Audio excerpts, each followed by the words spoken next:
Magandang buhay mga ka-agri.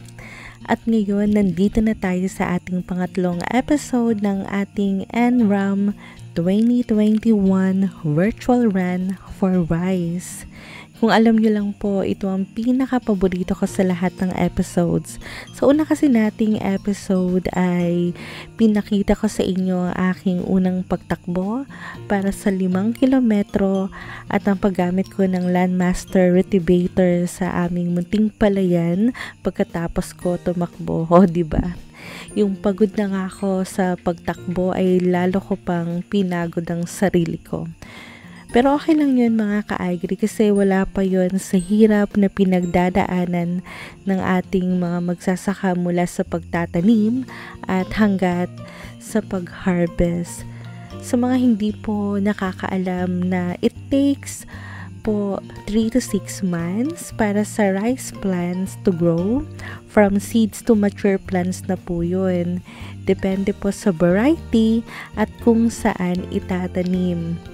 Isipin nyo na lang kung ano ang hirap na pinagdadaanan nila o ang yung pagsisikap na binibigay nila para sa atin na magkaroon lang tayo ng kanin sa ating hapagkainan. At hindi lang yun, pati na din ang mga resources. Tapos ikaw nga, sasayangin mo lang kung kaya. As we celebrate the National Rice Awareness Month, let's be responsibly healthy, mga ka-agri. This is by practicing responsible rice intake. Pahalagahan po natin ang bawat butil ng bigas at iwasan natin na maging takaw tingin. At sa pagtatapos naman ng aking pagtakbo sa ikalawang episode, ay tayo ay nag-land preparation gamit ng traktor. So dito in-encourage ko ang lahat to buy local rice as well as eat brown rice and other healthy rice variety.